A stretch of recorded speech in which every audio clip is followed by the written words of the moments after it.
Okay, it looks like we are now up and going. So I will go ahead and call this meeting to order now that we are live streaming. Again, members, remind you to please keep your cameras on for the entire meeting, but stay muted unless you're speaking. We've got to have everybody on camera to maintain quorum. So let me look at Dr. Lofters here. Are we good? Okay. Before we get started this morning, I wanted to ask to start the meeting with a moment of silence in honor of the children and teachers and families that were impacted with Robb Elementary and Uvalde this week. Not to get political or anything like that, but we must protect our children and our schools, and so I would ask that we start with a brief moment of silence in their honor.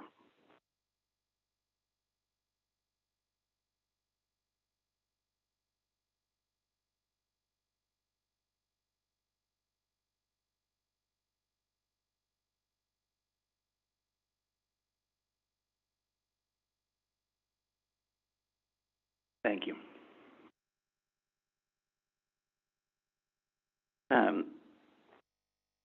We will now move to, well, first, let me see, do we have any new members at this meeting? Do we have any members that this is your first meeting? Okay. So go ahead and move on to item 2, which is the consideration of summary notes from the March 4th, 2022 meeting. Those were provided to members before today's meeting, so I'll ask if there are any comments, corrections, additions, or needed changes to the summary notes. Justin, I have a correction on there. They have me as Dr. Stubblefield. That has not occurred yet, but that needs to be corrected. Okay. We'll make that change.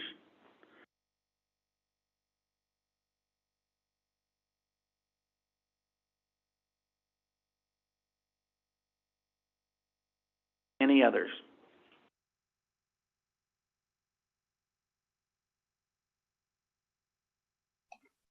One note I would make is in reviewing the summary notes, Dr. Mock, you had asked about a future agenda item at the next Ltac meeting to visit with the TAGCB Marketing Division on the new strategic plan. That is not ready to go yet, and so that's why it was not put on the agenda for this meeting, but we do have it as soon as the marketing group is able and available. We will have them on a future agenda item. So that's still pending, but we know that that's coming.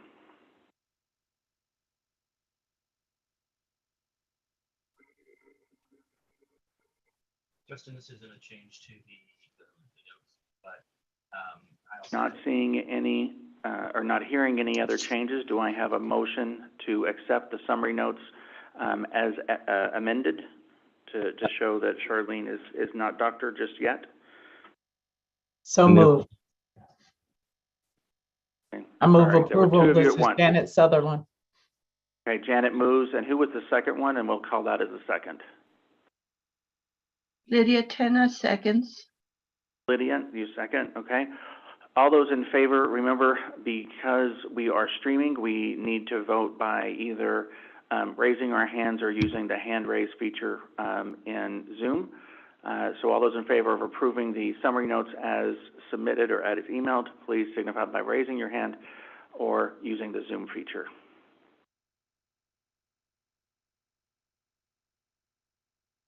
Okay. It seems to be unanimous. Thank you, members. Dr. Lauder, before you go on, I had a question about a future agenda item that was in the notes also. I had made a future agenda item recommendation that coordinating board updates be distributed to digital learning administrators and practitioners in Texas. I don't think we got it on this agenda, so I would just like to mention that in case that's something we can talk about under other business or get on the next agenda to pursue. Yes, thank you, Patrick. I missed that one. We'll work on either adding that to a future agenda item, or we might be able to discuss it during the TAGCP updates, especially the digital learning updates. So we may bring it up then. Okay, moving ahead, we're going to go to item 3, which is our TAGCP updates. And we'll start with item 3A, the Community College Baccalaureate degrees. I'm not sure who is providing the updates there. Hi, good morning. It's Elizabeth Mayer. Yeah. Okay. I didn't see you on the screen, Elizabeth. Thank you. Yes, no problem, no problem. Jessica is out, and I'm going to do my best here to give you guys an update. I know she typically provides that update. So good morning. My name is Elizabeth Mayer. I've been put in the role of Assistant Commissioner for Academic and Health Affairs, and I've been in this role about 4 months. So I'm going to go ahead and provide this update and the next update for you all since Jessica's out. And then I have another item that I'm just going to provide to you guys as an update that I think is relevant to your work. So so the Community College Baccalaureate. So 3 proposals have been submitted since Jessica last presented to Ltac in March.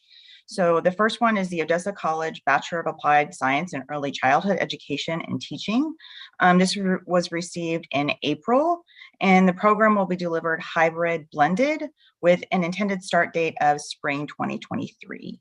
The second one is that we've received is from Weatherford College, and it's a Bachelor of Applied Arts and Sciences in Early Childhood Education and Teaching. And this was received also in April of this year. And the program will be delivered hybrid blended with an intended start date of fall 2024. And then the third proposal is from Tyler Junior College, who submitted a Bachelor of Applied Science in Emergency Management, which was received in May. And the program will be delivered fully online with an intended start date of spring 2023. And then just some other proposals that are currently under review from Houston Community College. We have a Bachelor of Applied Technology in Healthcare Management and a Bachelor of Applied Technology in Artificial Intelligence and Robotics. And those approval letters are pending, and we'll probably get those out relatively soon. And then just the college report on the baccalaureate programs are due January 1st of each odd numbered year. The reports will be due January the 1st for 2023, and the colleges will be receiving instructions later this summer about how to complete those reports. So that concludes that update for the community college bachelor's degrees. I'm sorry, Commissioner Mayer, what were the 2 with Houston Community College? Bachelor of Applied Technology in Healthcare Management and the Bachelor of Applied Technology in Artificial Intelligence and Robotics. And both of those you said would be fully online? As far as I know, I don't have that note, but I think so. Thank you.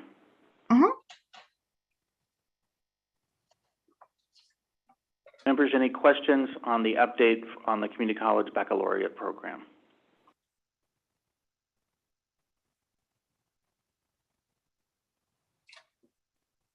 Okay, seeing no hands raised, we'll move on to the next item, which is the TAGCP update state authorization reciprocity agreement. Sarah, so we're item 3B. Okay, so this is the Department of Education update. So during the final week of the department's negotiated rulemaking in March, they issued paper number 6, certification procedures was discussed. The committee did not come to a consensus on the proposed language, which I'm sure many of you are very familiar with this issue. So the proposed language in subsection 32.3 reads, complies with all state consumer protection laws, including both generally applicable state laws and those specific to educational institutions, except where state requirements for obtaining authorization are inapplicable pursuant to a state authorization reciprocity agreement. So Jessica just wanted me to point out, you guys, like I said, are probably very familiar with this, but why the language is problematic. So the specific language for obtaining authorization as discussed by the negotiators would mean that an institution could gain initial approval to participate and pay a single fee, and this would be the only part of the reciprocity remaining. So after that, the other benefits of reciprocity would end. So the consistent set of enhanced student consumer protections afforded by SARA could potentially go away. So in a nutshell, this means that the gains of SARA could be nullified, and we would move backwards to the patchwork of state authorizations, distance education regulations that existed before SARA. So what is NC SARA doing? So NC SARA staff, members of their board, regional compacts, and other partners have been meeting weekly and a rapid response team to keep each other informed of outreach and any other developments and to ensure a cohesive strategy response. NC SARA staff and others have engaged with numerous stakeholders, including key Department of Education staff, to help understand and convey the implications of the Department of Education's potential regulatory language that could impact SARA. So what happens next and what can institutions do? So the next version will be drafted by the department and may still include this problematic language. Should this proposal language move forward to notice of proposed rulemaking in summer 2022, NC SARA will alert the stakeholders to provide input during the public comment period, which will be announced in the Federal Register as well. So I think, as you all did in the previous round, institutions are encouraged to comment. So if the language is approved, we just wanted to go ahead and share that timeline. So if the final regulations are released by November 1st, 2022, they will become effective July 1st, 2023. If final regulations are released after November 1st, 2022, but by November 1st, 2023, they will become effective July 1st, 2024. And you can find the most recent information about the status of the NC SARA's call to action webpage. So that gives you an update about where that is, but Jessica also wanted me to provide you all an update related to the annual data reporting that's required. So apparently NC SARA experienced a glitch and none of the Texas institutions actually received the link to their annual data reporting survey. So NC SARA staff have fixed the glitch and sent out their reporting links. But if anyone is still missing the link, please let Jessica know so she can work with NC SARA staff. The data reporting window closes on June the 15th. So if anyone needs an extension due to the glitch, let Jessica know and she can work with NC SARA staff. And then just lastly, she just wanted me to let you know that new resources are available on the NC SARA website. There's now a quick start guide. So the SARA quick start guides are intended to help institutions easily understand SARA requirements and help them maintain compliance, communicate with colleagues regarding SARA, and explain SARA to students and other stakeholders. And other topics included completing the institution application, field trips, student complaints, California students, overseas students, and distance education on a military basis. So I know that was a lot of information, and Dr. Louder, if it's helpful, I can actually provide all of the written material in terms of the date. Okay, I see a few thumbs up there. So I know that was a lot to consume, and sometimes I feel I speak at least faster sometimes than I can write, for sure. So I will be sure to pass that along to you all. Yes, if you'll provide those updates, we can share them with the members, and we'll also include them with our summary notes for the next meeting as well. I finally received my data submission email. I guess it was last Thursday afternoon, I think. After having a number of emails from Jessica asking if we had received them. So, members, is anybody still missing theirs, or have y'all all been able to see your requests? I'm getting some thumbs up, so it looks like we've at least for the Ltac members, we've gotten the request in. I know this is just a subset of distance ed programs in the state, but it's fairly representative. So, okay. Any questions, members, on NC SARA updates?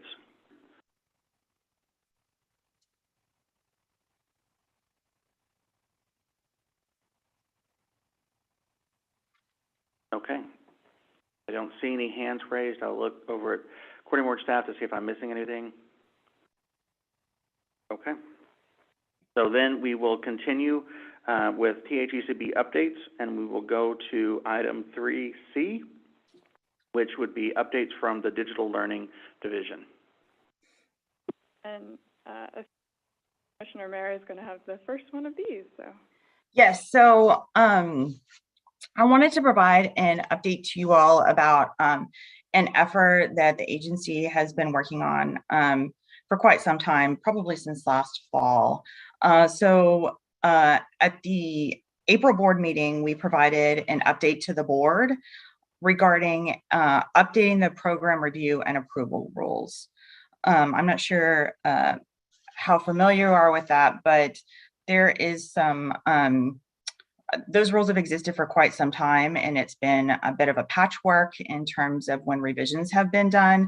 And so the intent of this effort is really to go in to these several chapters of where these rules are and to put them all in one place so they make more sense in terms of like, you can follow them and you don't have to go to multiple places depending on the type of institution you are. So some goals of this revision are to more likely or more appropriately align with the new strategic plan, Talent Strong Texas.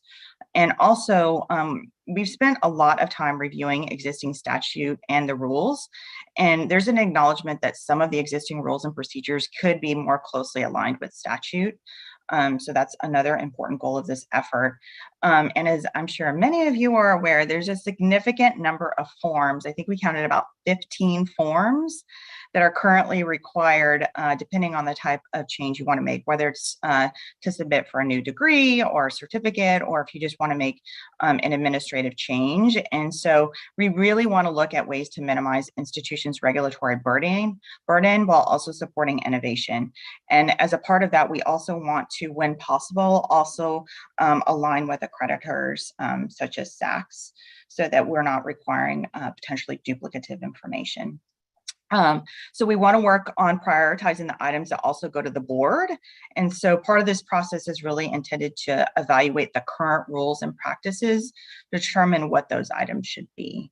Another goal is really to have a more comprehensive list of all the credentials that are being offered, which really aligns with the revised strategic plan, building a Talent Strong Texas. And then another aspect is we really want to improve the administration of the program review and the approval with policies and processes that are more easily digestible for institutions to understand, given the action being requested and that the steps necessary to accomplish whatever is being requested. I've been at the other end of having to submit some of these, and I know how challenging it is to try to figure out which form do I need to use for which process. So I think that's just a really important goal of this effort. So just to dig down a little deeper, so for this really first phase, what's been in scope are agency rules and policies related to new degree program approval, really focused on face-to-face. The approval notification processes for non-degree credential types, including non-credit credentials. And then lastly, administrative requests related to these processes. So things like semester credit hour changes, CIP code changes, and things like that. So as part of this process, we've also had a stakeholder group who's been meeting to provide feedback with as we're working through this process. This is going to be, I think, hopefully helpful to the institutions, but we really want to work and partner with the institutions to understand what the implications may or may not be for some of the things that we have been discussing and contemplating. So out of scope right now has been the distance education piece. So we're looking to do a phase 2 that would really have that distance education piece as a part of it. We've tried the face-to-face, I think, was complicated enough. So we put distance aside as we work through all of the details of this. So at this point for that first phase, we are planning to, at this point, to post to the Texas Register those proposed rules for public comment in mid-July. And that would, depending on how that goes, it would be, they would go to the October board meeting. And then just wanted to comment a little bit on this 2, which I mentioned would be looking at some of the distance education pieces. And as I mentioned to the board in April, we'll work with the digital learning team and Michelle to determine how best to get the feedback from their side and for y'all as we're moving through this phase 2 of the distance education rules. So just wanted to let you all know that this is an important effort. And we're excited about hopefully providing some clarity and ease of digestibility of all of the various pieces of the rules that are throughout the administrative code right now.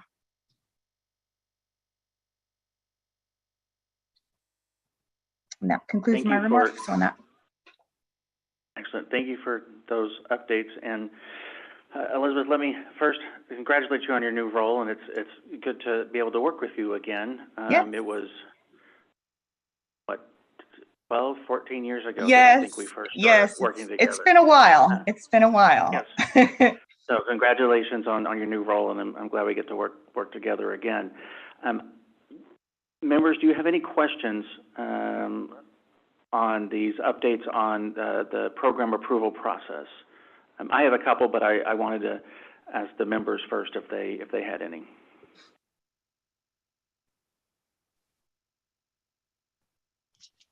Dr. Mayer. There you go. Sorry. Thanks, Patrick. And Luke actually raised his hand too, so I'll let him go next then. Dr. Mayer, could you tell us a little bit more about the representation on the stakeholder group, just in terms of institution types? Sure. So we actually have representation from community colleges, universities, and the HRIs. So because the rules touch all of those types of institutions, they're all represented on this group.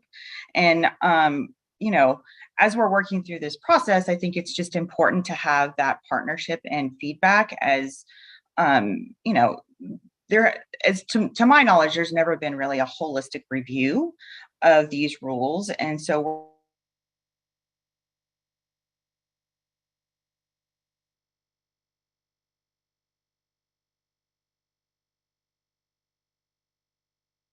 looks like we may have lost her.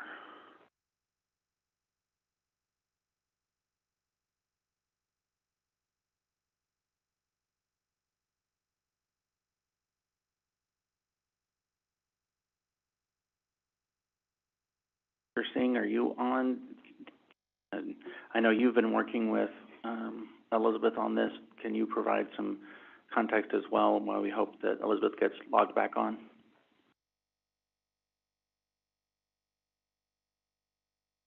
I can't see everybody on the screen, so I'm not sure who all is on.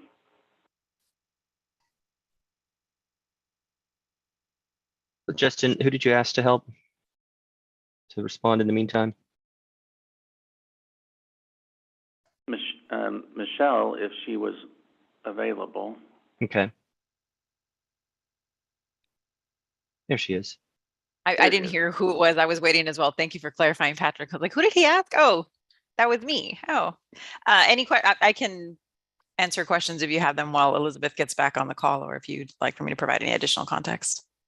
I think the context back to Luke's question and Patrick's, Elizabeth was talking about kind of the holistic review and the stakeholder groups that were involved and kind of the makeup there. I'm not sure if you can provide context there. I know this is not your direct area, but you've been working with her on it. So I know that they had a group that was meeting that consisted, as Elizabeth mentioned, of community colleges, universities, HRIs, and we're meeting on a pretty frequent basis throughout the last year to go over all of the different processes and to provide input. And so that's pretty much the makeup of the group as a whole. Apologies. Okay. No problem. So I don't know which part. I think Michelle probably answered. I don't. There's community colleges, universities, and HRIs all represented on the group. So we just want to make sure that we're partnering with institutions. This is a very similar process that we did with the revision of the transfer rules. Luke, does that get to your question? I didn't ask a question yet, Justin. Oh, sorry, it was Patrick. Okay, Luke, you had your hand up. Yeah, right. So Patrick, does that answer your question? Yeah, and I wondered if in particular, again, since we're going to be talking about work that we're doing related to the phase 2 proposal and rule changes that would include distance education, I wondered if among those represented institutions, you have individuals who are in particular experts on distance education policy and process. I would probably, we're going to meet with our internal team to start working through the details of phase 2, but I think we will likely want to start pulling folks from this group to participate, because I think with the complexity of the space, I think probably having experts that are specifically on the day-to-day working in the distance education space would be really valuable. So as we start working through the details of that phase 2, I will work with Michelle and the team to start pulling in the appropriate folks as we work through that, because it's just going to be really important that we have that expertise at the table as we're drafting the rules. Excellent, excellent. I know we have a number of people nodding their heads here, and I'm sure most of us would be happy to help in whatever way we could. Luke, do you want to ask your question now? So I have a request and a question. The request is, could we get your update that you have your notes in writing? Yes. I don't trust my note-taking ability, and No problem. I want to report back because I think what you're sharing is significant and needs some attention by some different stakeholders I represent. Sure. The second piece you mentioned in your update about approval process for non-credit credentials. Could you speak more to that? Because I think we're going, or I would encourage that we have that as a topic for phase 2 as well, because a lot of those are being produced online. We're still working through that piece because we're still trying to get a better understanding of that landscape. I think in the last few years, that's definitely a growing space. And so I think that is definitely something that we're trying to get our arms wrapped around what institutions are actually doing in that space, because I think that we still don't have complete clarity about what that looks like across the institutions. So thank you so much for that feedback, because I think that is something that we've been working through, but we're still don't have complete clarity about how that's going to get integrated into the revised rules.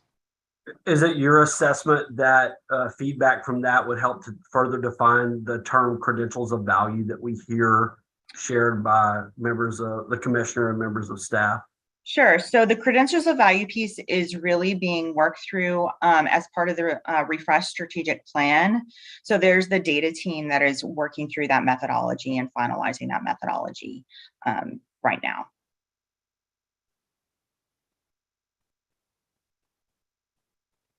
Thank you.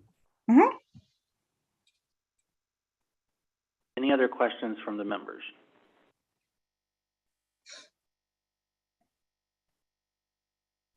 And Patrick had similar questions to mine, so I think my questions were answered there. Appreciate it. I do think, as you mentioned, Elizabeth, that it would be good to include either members of this group or at least practitioners in the field as we work through this. Not that your stakeholder group that you're working with now probably is not excellent. I'm sure it is, but as you said, that we work day to day on this and very much invested in what happens. Actually, this aligns with some work that Ltac has been doing, and we'll get to that in a couple of agenda items. Anything else for Assistant Commissioner Mayer? And I'm happy to come back and continue to update the group as well, particularly on this item. Jessica does such a great job with those other items. I think she will continue to update you all on that. But on this one, I'm happy to come back to the group and continue to provide updates and engage with you all. And as I said, we are planning for these rules at this point to be posted for public comment in mid-July. I'm not sure when your next meeting is, but happy to come back and continue to provide those updates. And I can't remember if I mentioned, I will also be providing an update to the board at the July board meeting as well. Our next meeting will probably be August or September. We Okay. tend to meet about quarterly or so. But yes, we will make a note to include you as in our general THECB updates to get an update on how this is going and the next steps of the process. And Dr. Mayer, you mentioned how frequently your group was meeting in a separate conversation just to accomplish this work, and also that you're working closely with your Office of General Counsel, Yes. since it is things that are in regs and rules and Yes. unintended consequences, all of those things. Can you give us an idea of how frequently you're meeting to work on this? So we started, committee? sure, absolutely. So we started meeting in March. So we had done a lot of work before this. There was a substantial effort done by an internal team to just get a handle on what exists right now. And then we pulled the stakeholders together and started meeting in March and have been meeting about every other week. We've canceled a couple of meetings, but I think we've had about 4 or 5 meetings so far to kind of get that feedback as we've moved through the drafting process. Great, thank you for that background. Sure, happy to do it.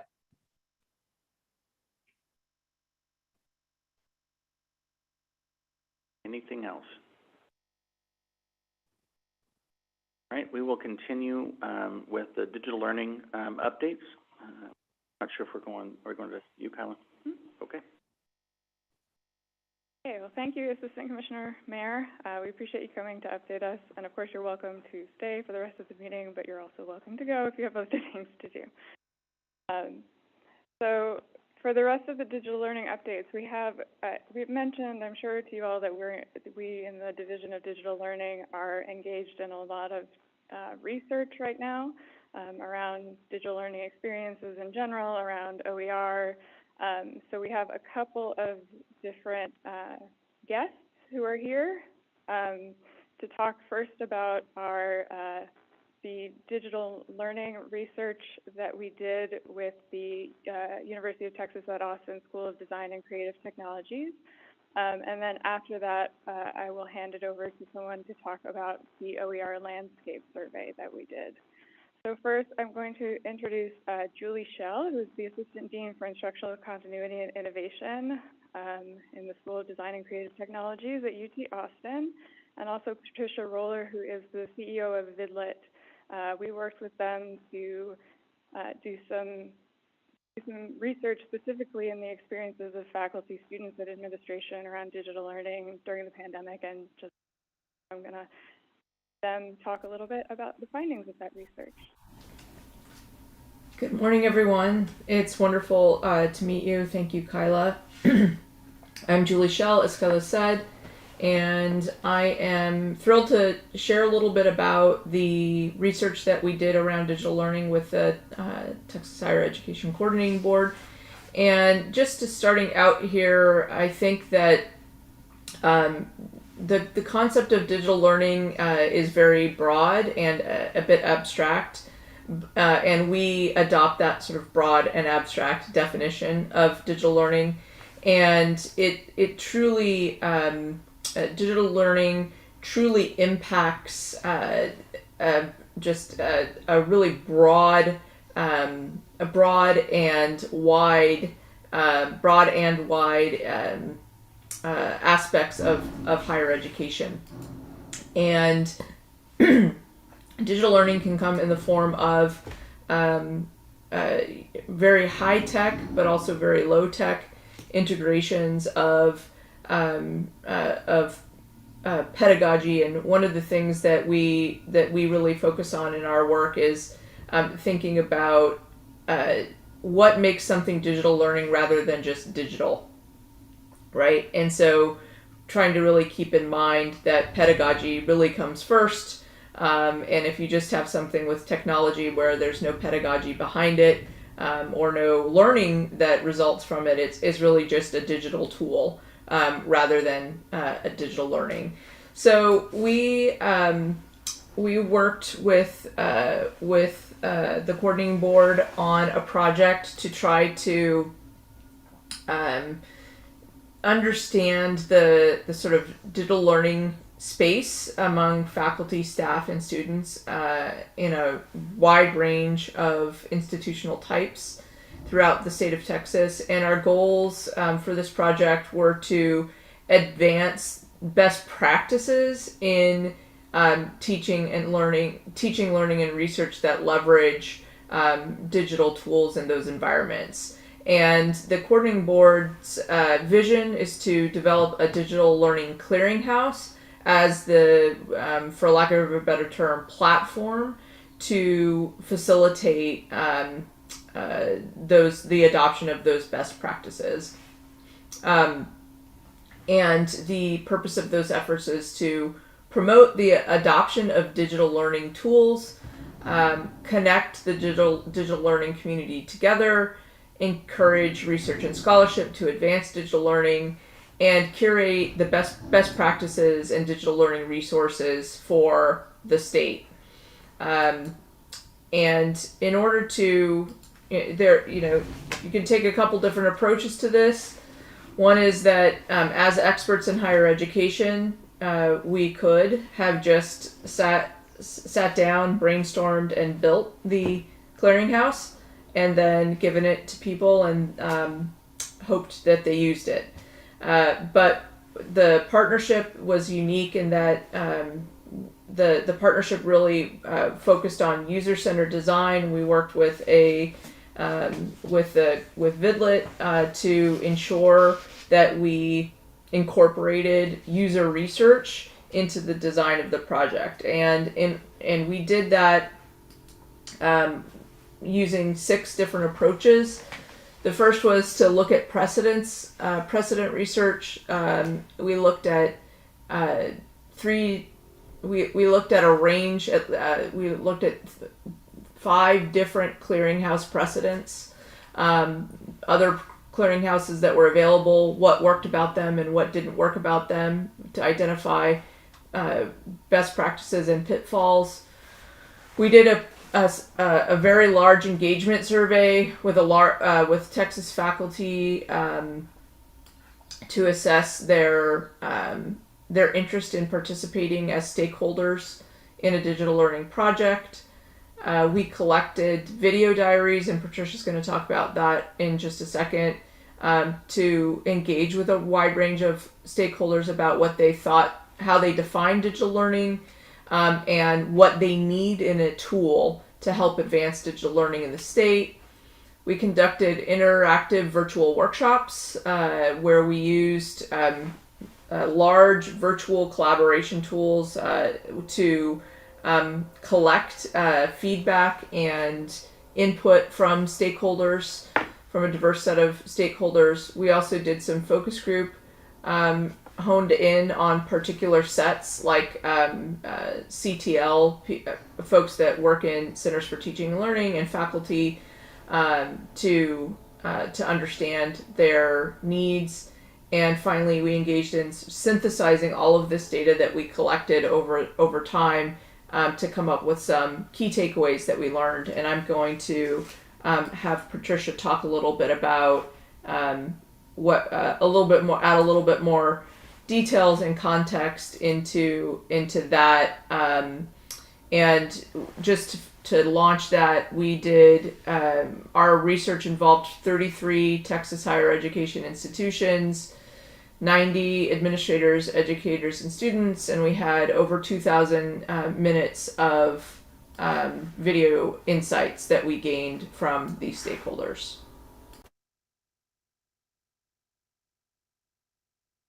Patricia, you want to talk about our takeaways? Thank you, Julie, for handing it over. Hello, my name is Patricia Rollo, and I'm with Vidlet, so not in education at all. And very excited to tell you about the outcome of our, what we call design research or qualitative research, with the objective, as Julie already said, to drive adoption of digital learning in Texas or in general. And I want to first tell you maybe a little bit about Vidlet and how it connects to this. because until a couple of years ago, we primarily worked with consumer brands. So the goal here was to treat educators and institutions like customers a brand would do. So I learned this in person 30 years ago with Steve Jobs at Apple, and have since worked with everyone that you can probably imagine that you encounter every day. Amazon, Walmart, you name it, we have probably done some research for them. We have a couple of years ago moved more into what we call the empathy space, healthcare, public sector work, Medicare, unemployment, and then 2 years ago into education. And this was a fantastic opportunity that both Julie and Dr. Singh and the Texas Higher Education Coordinating Board brought to us. So when we look at the problem, in this case, adoption of digital learning, we have some assumptions. And the assumptions here were students must really want this and must really give us a lot of insights. Educators, we were not so sure because we started this study around this time a year ago when everyone starts going on break. And even for consumer brands, we sometimes interview their employees. We did a study with Airbnb, for example, that interviews employees and customers. And the engagement of the employees is often relatively low until the CEO says you have to do this.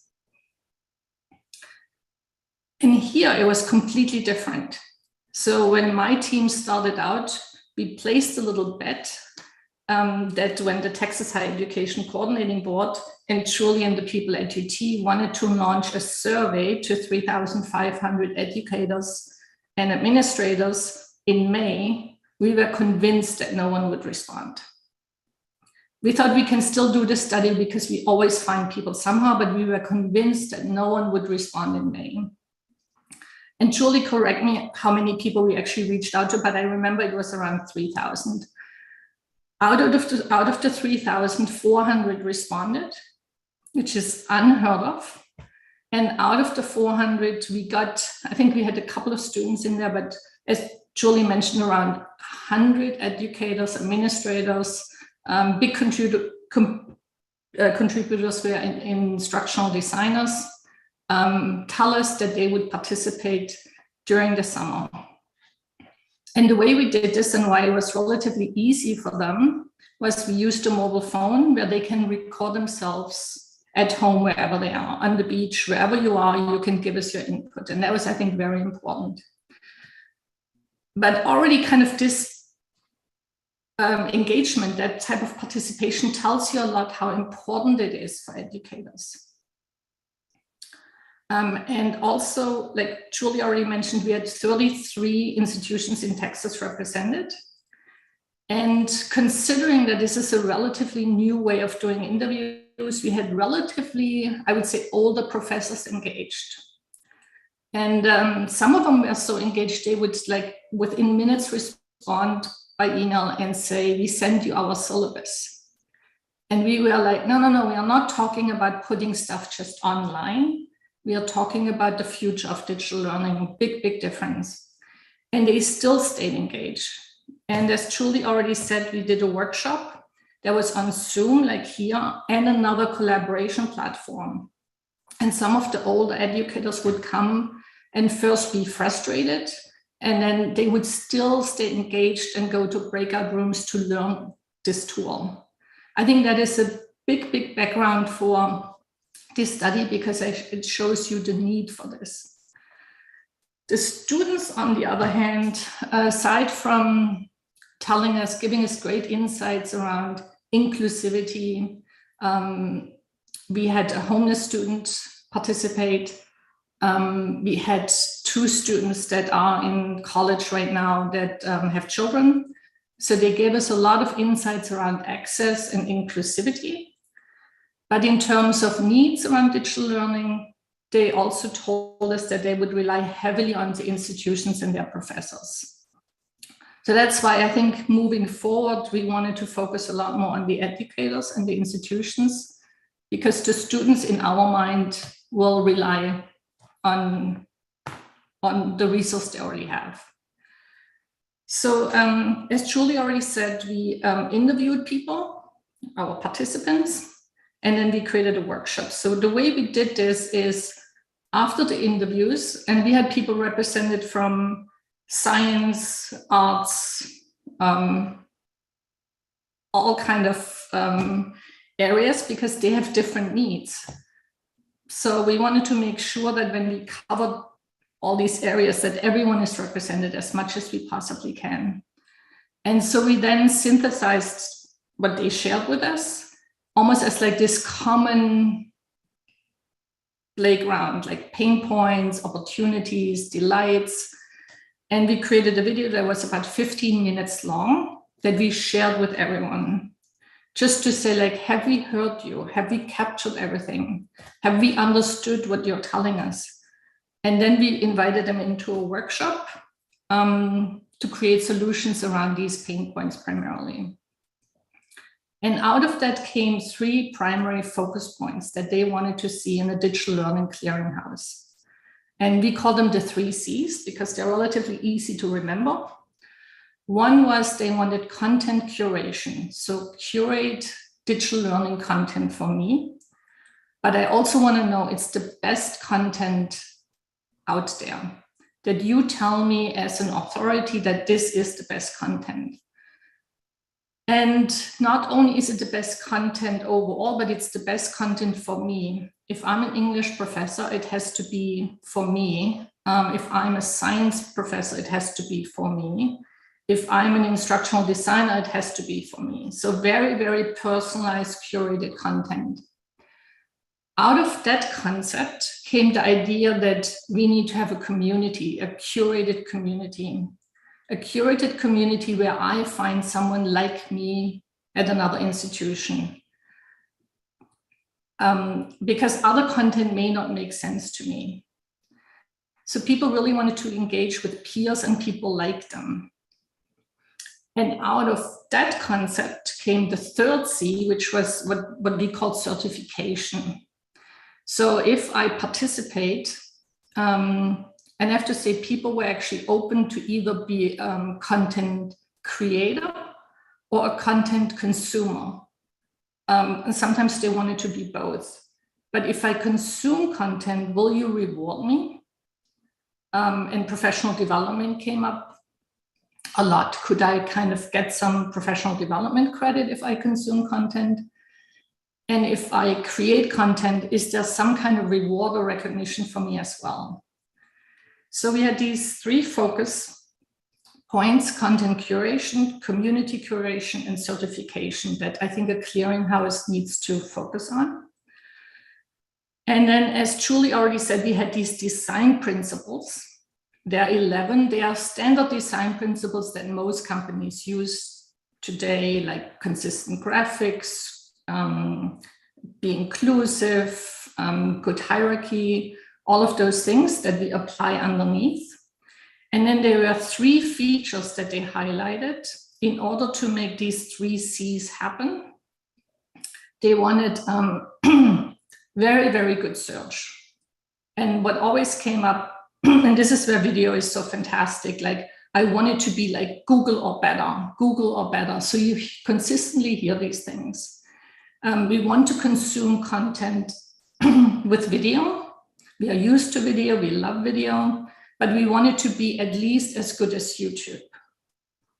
And then lastly, around the community, or even if I come back, what makes me come back to a site like this or platform like this, it was a personalization. So when I come back, I want the platform to know me. So this is where maybe some AI features might come in, so that I'm not always starting from scratch, that the platform knows who I am. So those were the primary features everyone wanted. And then let's see, what else? What am I missing? Lastly, I think there was this notion of if you build it, or if they build it, right? If the state builds something like this, I don't necessarily come. So you have to tell me why I should come. And so this was probably a little bit of a marketing component. because otherwise my institution already does a pretty good job telling me what we have. So if this is something the state wants to do, this needs to somehow be marketed. And that pretty much summed up the research.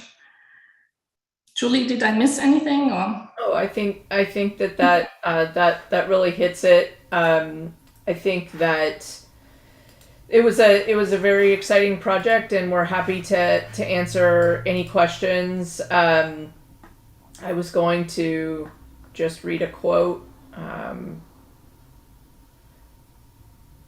Okay, this is from someone from TCC, Tarrant County. I imagine a resource where educators could talk in a forum to share ideas with each other, share what has worked for them or what has not worked for them. That's one stakeholder voice, and I think that really hits home what folks are looking for, is a place to come together to learn. Yeah, another very powerful quote was always, I think educators recognize that technology companies are trying very, very hard to be in the education space, to cater to the education space. But one quote that came up all the time, it has to be by educators for educators. And we're happy to take any questions or add anything that any of our colleagues who we worked with would like us to share. Thank you for the update and report. I have one question, and I'm not sure if this is for y'all or for the CB staff, but the report and data analysis and all of that that is coming out of this research, will that be shared with Ltac once it's ready for public consumption, or is this more of an internal report for the CB? Yes, we're actually in ongoing research with UT and Vidlet right now to sort of dive deeper into some of the things that came out of the first round. So we will, of course, share all of these findings with Ltac. And unfortunately today, of course, we can't use screen share because of the Open Meetings Act, which is why we didn't show you videos and PowerPoint and all of that, but we can, I did send out a video related to this research yesterday, so take a look at that, and we can also send out some more resources after the meeting. And then if we could go ahead and also in our summary notes from this meeting for the next one include the information you shared, the video link, and then whatever comes from our colleagues at UT as well, just so it's all included in the summary notes for the next meeting. Are there any questions from the committee on this research or work?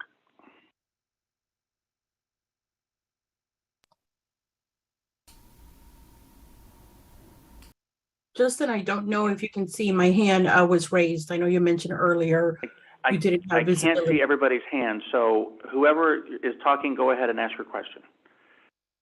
Thank you. This is Dr. Ruth Chisholm from SHSU Online. And I think I have about 35 questions, but I'll limit it to one. And it may be a little bit premature, but my question is, what is the vision or plan for integrating what is already happening locally at various institutions that are developing and have developed sort of microcosms of these ideas? How is that going to be brought into the work that the division is working on? And anyway, I said one question, so I'm going to end it there. Thank you. Thank you, Dr. Chisholm. I'll take the first part of this, but I do think that the second part of it is coordinating board response. So I can tell you what we've already started doing on our end in the second phase of the research is to have an audit. It's not just what's happening at institutions, but it's also what's happening at the coordinating board. So we've started to do an audit of all of the different digital learning activities that are happening, at least within the coordinating board. And we have, of course, collected information about things that are happening with institutions in the first phase of our research. And I'll let the coordinating board talk a little bit about what their vision might be for collecting what's happening in the particular colleges. But the overarching like 100,000 foot view vision is that all of the things that are working will be incorporated in one way or another into this clearinghouse so that we can leverage them and not recreate them. Thank you. I'll just say yes. No, as they said, like this, it has to be by educators for educators, right? So if we, as the coordinating board, tried to develop the content, I think it would not be as popular a site as it could be. So this is a ways down the road, but we will, of course, be looking to institutions to provide best practices and things that have worked and lessons learned and all of that while we build the site. Now I can add one quick thing. I think that was a great question, Ruth, so thank you for asking it. There's a lot of great work that's being done in the field already. There are a lot of events that we've been very fortunate to participate in. So we've worked with several universities on the call, several not represented, that have asked us to be a part of that amazing work. We want to make sure that other institutions that may not have the wealth of resources that others have can benefit from that. And the power of the state of Texas is represented to bring all of us forward. So the idea is that we're able to really magnify the talent and the events that have been put together by all of you on this call and have a reach and scale across the state, but also outside of the state. So one of the things that we're realizing in this research is that the work in Texas, as you all know, Texas is really great at this, and we've been doing this exceptionally well for a very long time. And we want to make sure that we can continue to foster relationships with people outside of the state and bring in that content. So Ruth, to your point, we want to make sure we create a space where you're able to leverage each other's resources, each other's events that you're willing to share, to really bring the rest of the state together and to all move digital learning, not only online programs, but digital learning as a whole forward. Michelle, may I add something here from the research, because I think it was very important that it was sometimes the more underfunded like community colleges that you would consider maybe more underfunded that had incredible ideas, because at the start of COVID, they were often more prepared and their scrappiness made them very creative. So just wanted to add that. Thank you, everyone, for the response. Other questions? Justin, I just have a comment that as this work advances, that we may look at existing frameworks to align to. Holland IQ has got a digital capability framework that quite honestly, I would love to be able to work with all of you on the screen on how do we move that forward? How do we know where we are? And if I was able to share a link, I would share a link. But if you Google Holland IQ digital capability framework, it'll come up. It looks like a periodic table. But I think it's got elements for us to self-assess. And then if we all found a opportunity for improvement in certain areas, I think that's where it'd be a great partnership with us and the coordinating board. So I just wanted to offer that as a guiding framework, or I just think that would help us to align and find ways to work together rather than focusing on our differences.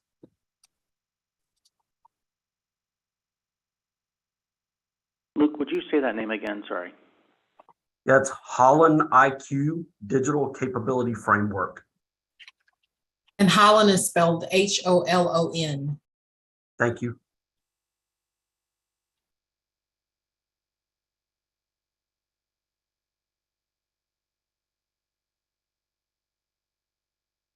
Okay. Any other comments? This is very helpful.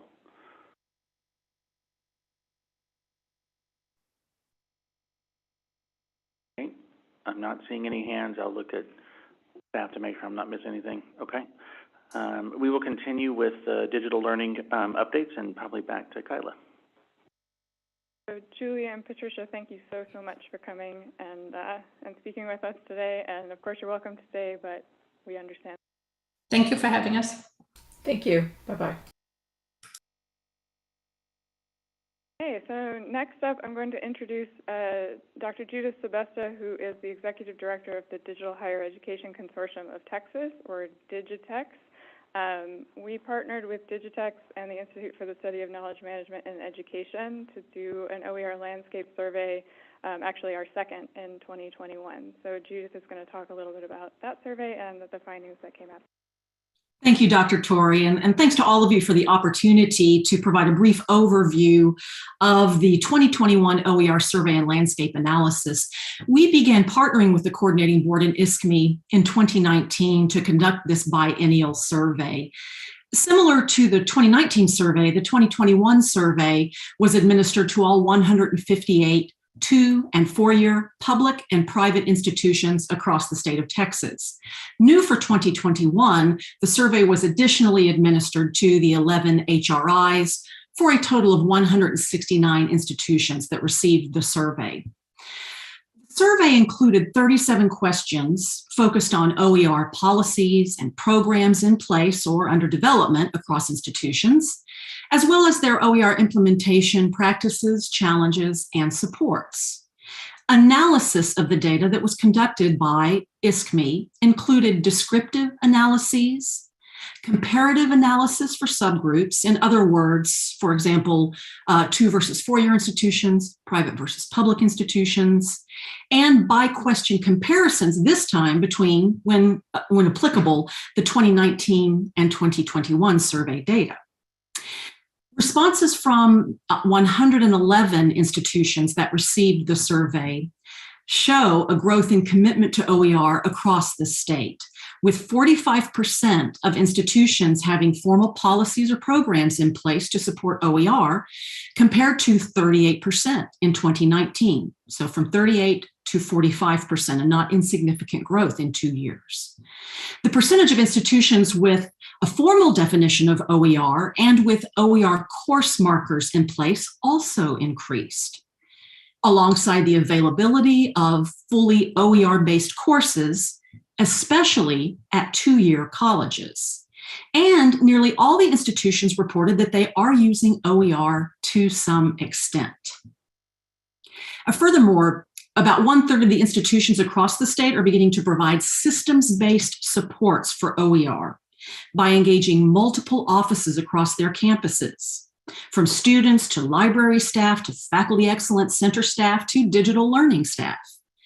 These institutions are demonstrating other advanced OER practices, so those that are engaging in these cross-office and system-wide supports are showing some very advanced practices in open education, including implementing formal OER policies and programs, building out their catalog of OER-based courses, participating in partnerships with external educational institutions and organizations, collecting OER impact data, and working to foster student awareness through very targeted strategies and practices.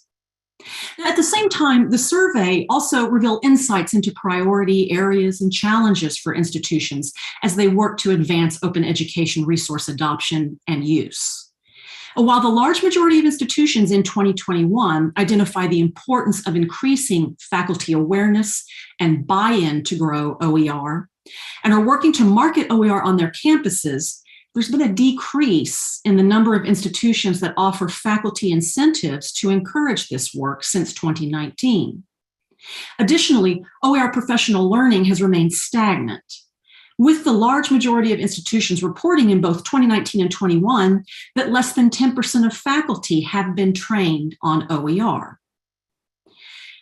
The large majority of institutions in 2021, we found, had not yet taken advantage of statewide OER support initiatives such as the OER Texas Repository, Texas Learn OER, which is a training that my organization Digitex has developed, and the coordinating board's grant programs. But remember, that was a year ago. Many institutions at that point indicated plans to participate in these programs in the future. Now, the report on this survey that I'm sure that Dr. Torrey or Dr. Singh could provide the link to for you concludes by outlining opportunities for addressing existing barriers to OER skill and for advancing the work being done by the state's OER champions, which are many.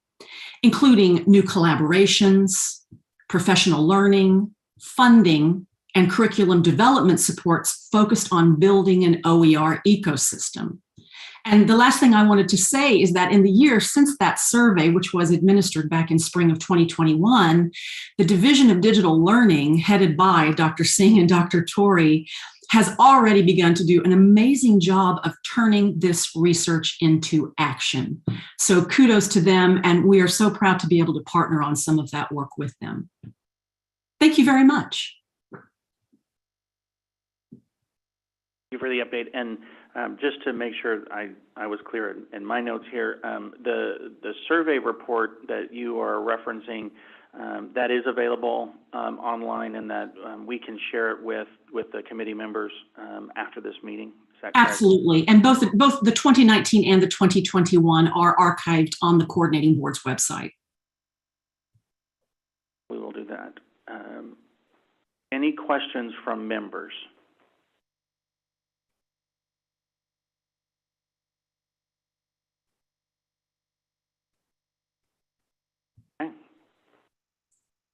Judith, thank you for being here.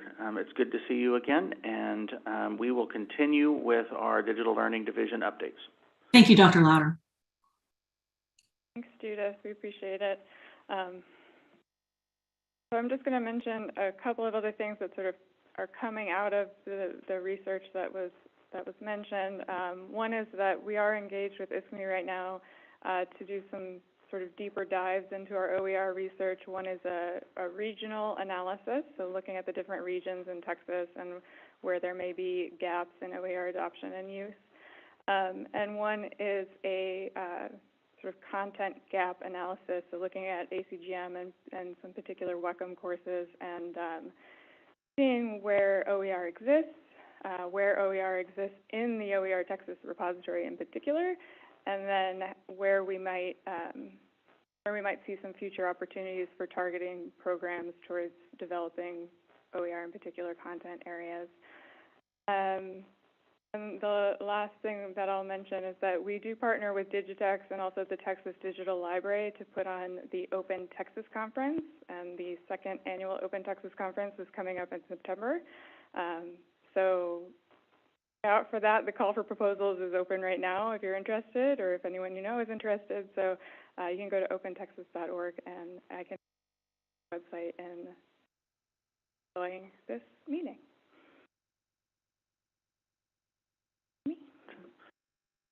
Members, any questions?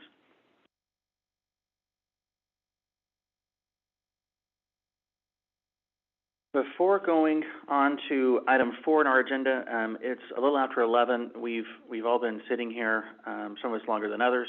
So I'm going to suggest we take a 10-minute break and then come back together.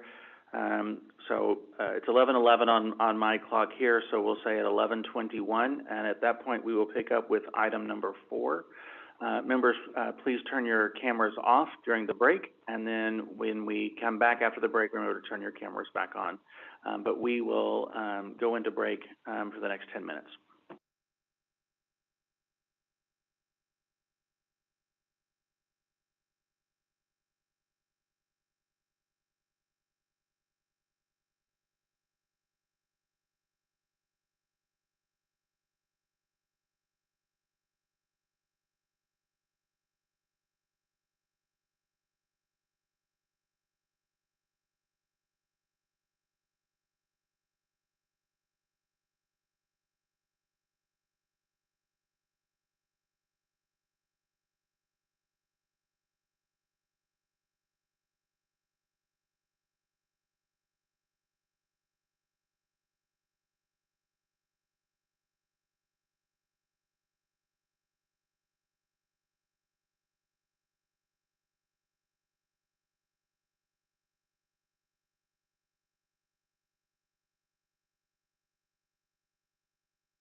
All right, members, I have 11:21, so we will come back together. If you would please go ahead and turn on your videos.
Okay. Remind you all if you make sure your cameras are on, so we have quorum again. Like Mary, your camera isn't coming through.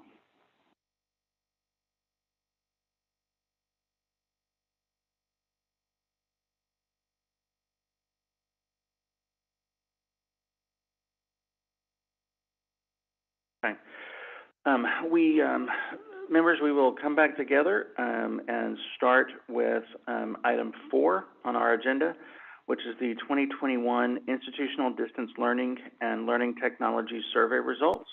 So I'll turn it over to Patrick. Sure, and these are items 4 and 5 are somewhat related, though I will of course stop to take questions on each of them. So the completed report, before releasing it to this group, we need to have it reviewed by CB staff. That completed report will go to Michelle on Tuesday. I received some, I'd sent it to a colleague for critical review, feedback, proofreading, and just got that back last night due to some illness and on their end. And haven't made those changes yet, but they don't look overwhelming. So that is the plan, to have that to on Tuesday to Michelle to review internally. I'm sure data collection will want to look at it, et cetera. But I know we're all anxious to share this with our institutional leadership and also with the peers who participated.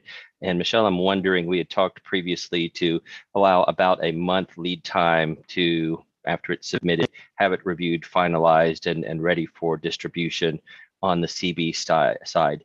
Is that still a reasonable expectation given other priorities that may be competing with it?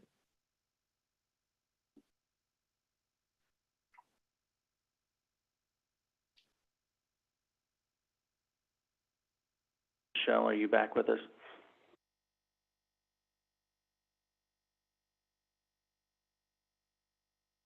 Behalf and hope that it doesn't, I don't get in trouble later. No, kidding. A month is probably a good lead time for us. So, and related to that, there is a July board meeting, which others have presented on. Is it possible to get on the agenda to present results at that board meeting? Assuming that, the approved report wouldn't be available till early July, is it okay to get it on the agenda and have it submitted with materials for that meeting? And that's probably a question for you, Kyla. Yeah, this is Andrew. And, oh, hey, Andrew. How you doing, Patrick? So I know that the agenda captions have already been put in, so I would have to check with my leadership to make sure that it would be within the time frame to submit for the July meeting. Okay. I'll get back with you on that one. Okay. I have to see. I know materials I think are due I'd have to talk with my assistant commissioner. Okay. If you could look into that for me, I would appreciate it very much, and we can work from there. Interestingly, there is a new national survey on how digital learning methodologies were defined during the pandemic and will be going forward. Many of you may have received that. It's a partnership between WCET, UPSIA, I believe OLC, maybe some others. We've looked at that. That is primarily looking at the categories of definition, such as, well, hybrid, high flex, online, blended, emergency remote, those types of things, and not about the categories where we have spent most of our time as much looking at 100% online. There is some overlap with blended and hybrid online. We have reached out, Justin reached out to Russ Poulin, who is on the steering committee for that national survey. We have copies of it that we have circulated to look at as well. So that we did in our survey last year, of course, ask member institutions to comment on which of those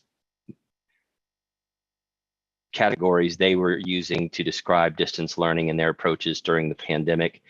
So we already have some data on that will be interesting to look at through a national lens as well. So just wanted to mention that. And that's all I have about the distance learning survey. That doesn't also then relate to the DE definitions and standards committee subcommittee. Any questions?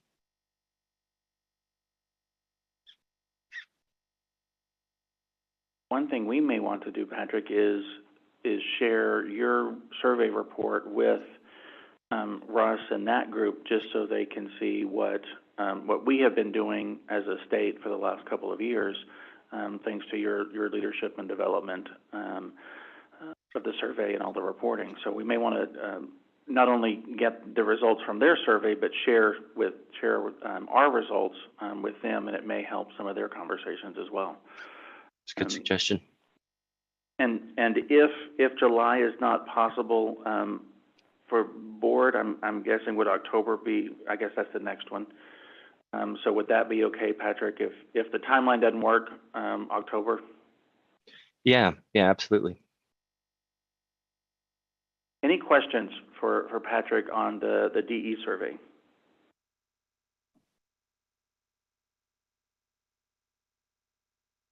Okay. We will go on then, Patrick, to item 5, which is also you, definitions and standards regarding distance education. Yes, so this is a subcommittee that has been working since last summer with the goal of having some recommendations to move forward with this summer. In March, we recognized having the individual groups looking at it within that subcommittee. We weren't making equally fast progress, and so we began to convene as the full group of, I think it's roughly 11 members, every 3 weeks, so that we could make some progress. And we decided to focus on definitions first, and we decided that we needed to do some data collection, and we had put together a survey and a process for distributing it.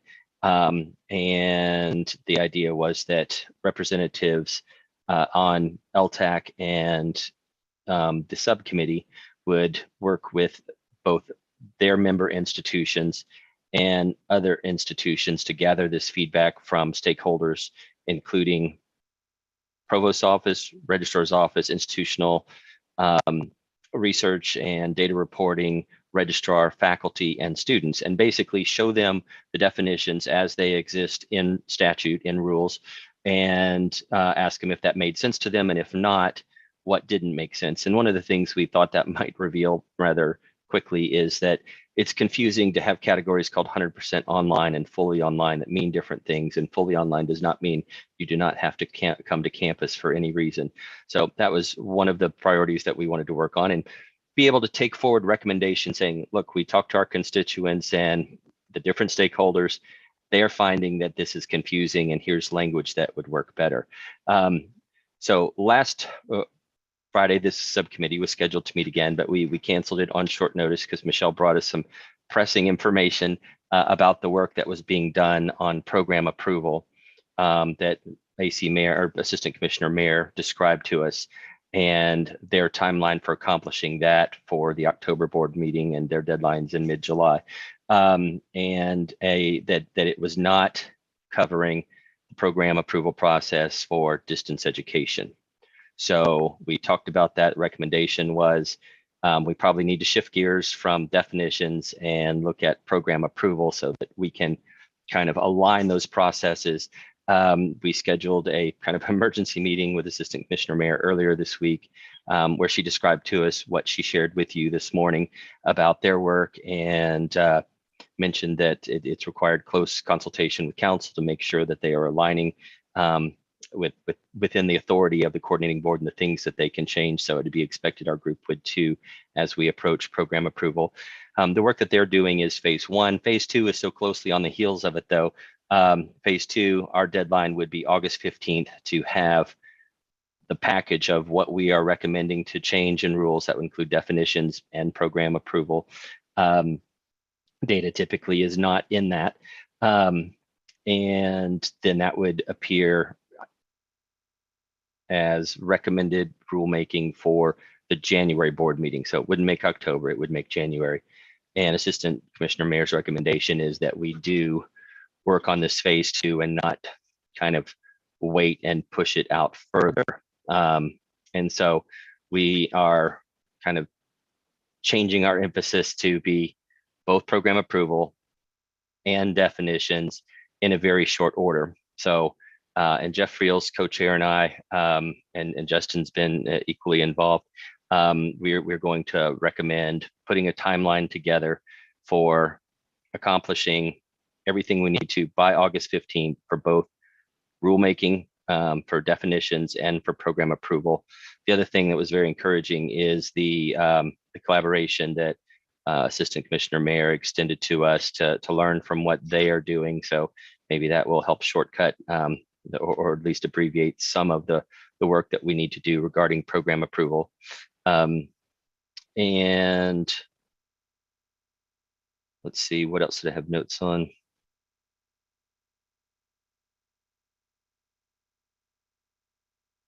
I think that's it. So we recognize that this is a tight deadline. I imagine that we will be meeting bi-weekly or more frequent to accomplish it by an August 15th deadline. At that point, we would provide what our recommendation is to the coordinating board.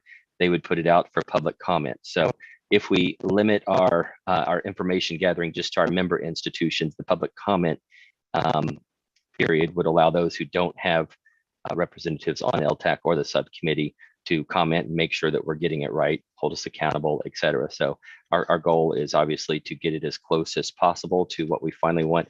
If there are changes so significant that it fundamentally changes what's being proposed, that would delay our work. It would have to go out for public comment again. Each of the public comments that come in, we have to address how it was, how we are incorporating it into what's going forward, or why it didn't need to be at this point. So there's some significant work to be done at that point as well. But again, the goal is by August 15th for our subcommittee to have recommendation for rule changes related to definitions and program approval as they appear in Chapter 4, Subchapter P and Q for distance education and off-campus and self-supporting courses. Any questions about this work?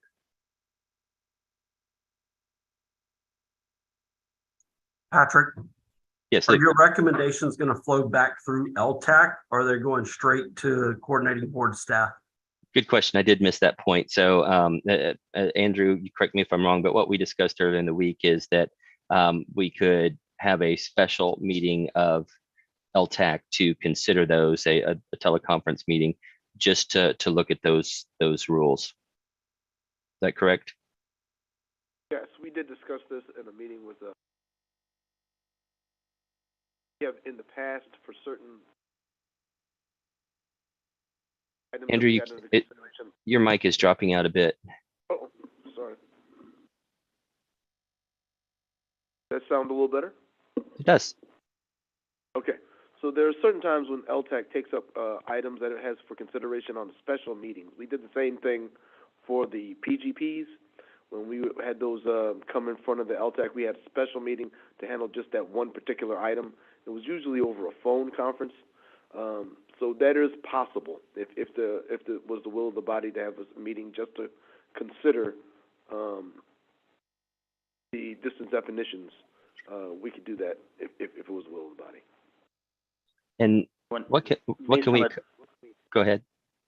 Sorry, based on the timeline, Patrick, that you were saying August 15th, it probably would need to be a called meeting because this body would not get together again until either late August or early September. So we will probably, depending on, again, the findings of this subgroup, it would have to be a called meeting at some point this summer to work with that August 15th deadline.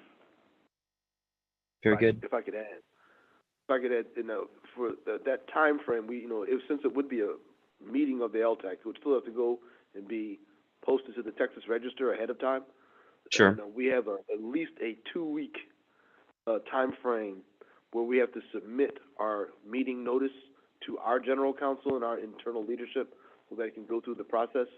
So we have to keep in mind when we have to go ahead and when we have to schedule the meeting so that we can have the paperwork done prior to that to meet the internal deadlines of the coordinating board. Absolutely. Patrick, Yes. just to clarify, when you're talking about the subcommittee, that's a subcommittee of this group. So it's only the stakeholders on that group who are involved, or are there external people as well? There are external people as well. In fact, Jeff Friels from UT Austin, who works in their provost office and deals a lot with reporting and accreditation, is the co-chair of that with me. Okay, thanks for clarifying that. If Sure. Other people on Ltac are interested in contributing or being involved this summer as you all are doing that work, can we do that, or do you already have the limit of members involved? I'm going to defer to staff on that. I would love to have more people involved, but I know there is a point at which we have so many LTAC members that then it's no longer subcommittee. It constitutes a quorum for LTAC. Dr. Lofters, do you know what that number is or that rule? I'm going to answer on Dr.'s behalf. So we have to stay under about 12. I'll have to look at the roster for that group and see how many LTAC members we have and how many outside members at this point, because some LTAC members or some people who were LTAC members have now rolled off, that sort of thing. So, but we can let people know. Very, very good. And Kyla, if you don't mind, if you find out we do have room, let Sarah and I know, since she has offered to offer her assistance. Absolutely. Thank you so much. Appreciate it. And Patrick, Andrew and I were talking here. It looks like if to meet the 15th deadline, we'd have to do some kind of meeting the latest, like the first week or so, week and a half of August. So to meet coordinating board rules, we'd have to have that decision probably by the week of the 11th of July, just to give the appropriate couple of weeks out and things like that. So 11th of July, sometime right around there, we'll need to have a decision if we need to do that called meeting for the August 15th deadline. Okay, sounds good. Patrick? Yes. Would you take forward the consideration to the group of each change and their downward impact on operations? Because I think there are more things to consider than just the terminology, right? What's the downward impact on operations and reporting? And this may have come up, but I just want to make sure it's recorded, it's on camera, that we address the issue. And I didn't hear from the other members, and I don't know if you need a formal recommendation, Justin, but I strongly endorse this group and all the professionals on it being able to comment, see that work product, and definitely would make time that first week of August, if that's what you're looking at. That'll meet the timeline. I don't know if you need a proposal or anything like that, but a recommendation. No, that's good. No, that's, yeah. Any Thank other you. questions?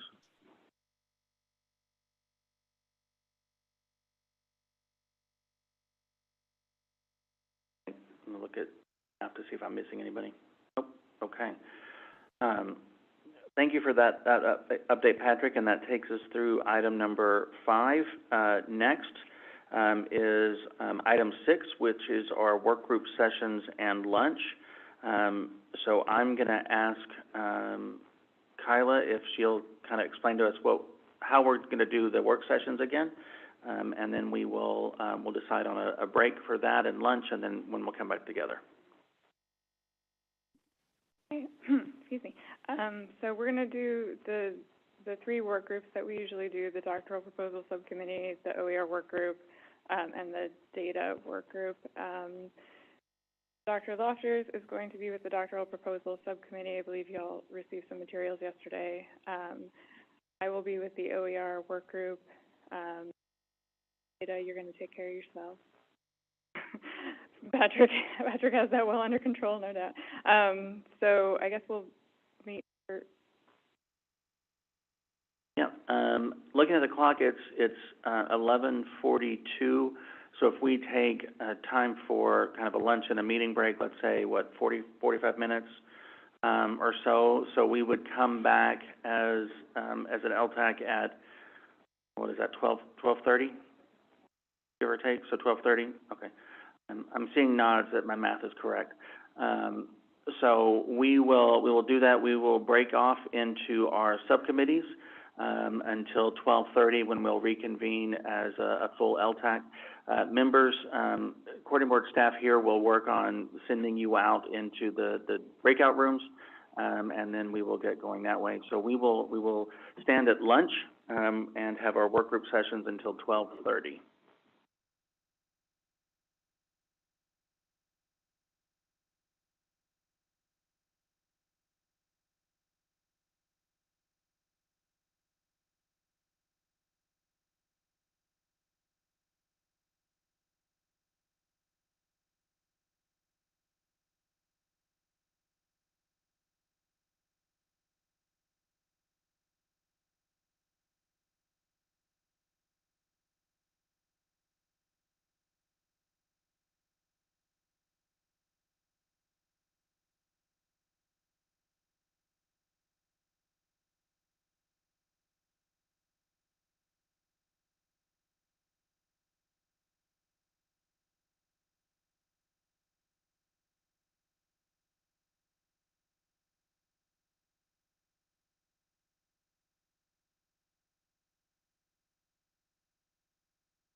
Welcome back, committee members. Please remember to turn on your cameras.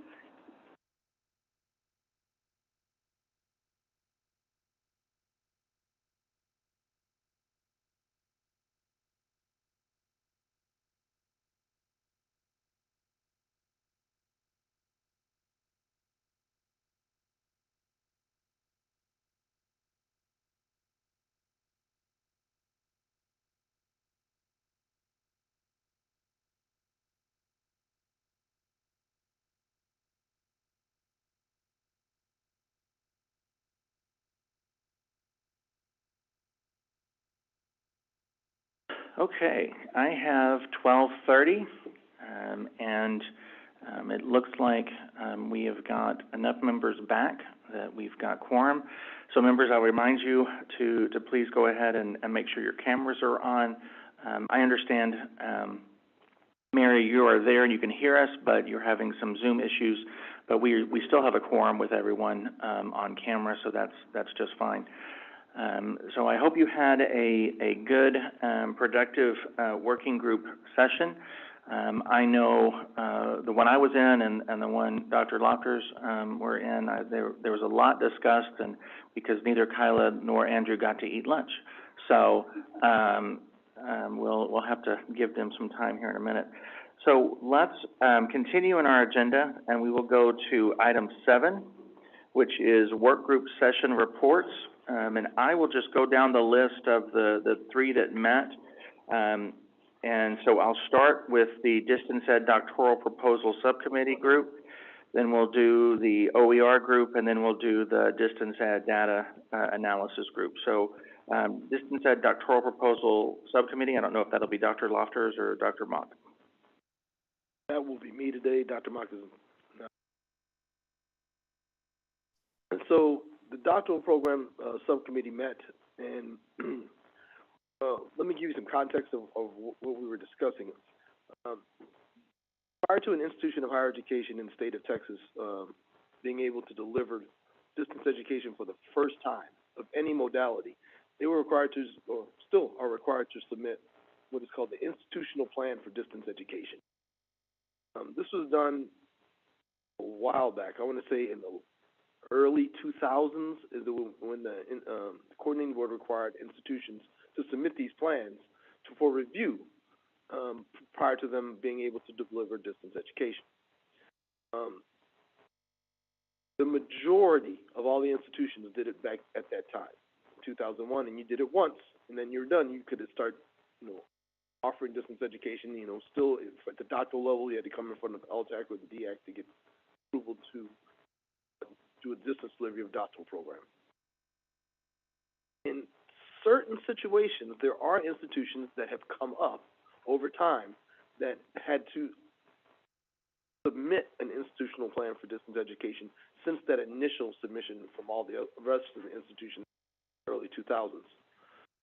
So just so happens that we recently had one submitted to the coordinating board for review. It's usually for institutions that have not done any distance education at all. And in my experience, a lot of times it was health-related institutions, later submissions. Or I can give you an example. There was one new campus that was formed afterwards, after all the other institutions were already established. Say, for instance, I remember Texas A&M Central Texas was one. They had to come in and submit their institution. So what I did with what we did in the breakout session is the doctoral program subcommittee members, we went through the form that is used, that's still up on our website, that institutions use to submit their institutional plan for distance education. Make sure that it's still appropriate, as appropriate topics for institutions to address when they submit it to us. We went through all the questions just to make sure, and they gave me feedback to take back and make. That was the first.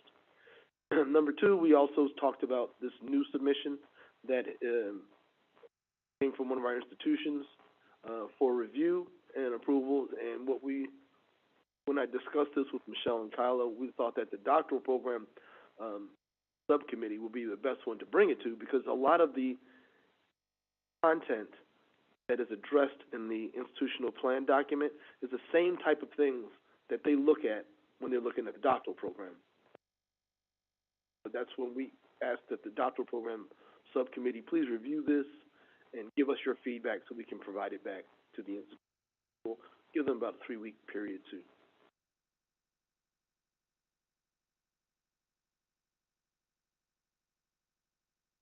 And then and I'm so sorry to them because I took up all their time. I know they didn't have any lunch, I'm sorry.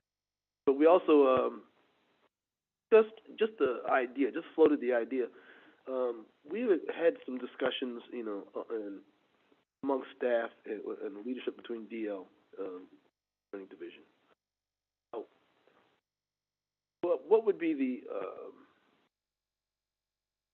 be your opinion of if we went to an institutional approval of distance education instead of going through each program, viewing them for the ability to do distance education, somewhat like an accrediting, so that they would submit a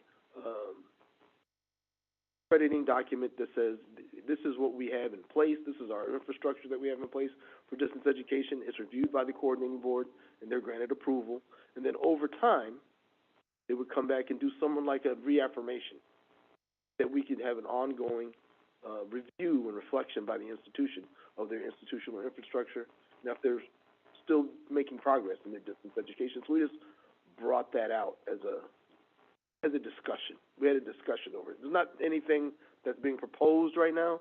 We just wanted to get some opinion. That's basically what we did in the doctoral program. Apologize that you didn't eat. Thank you for that update. Any questions?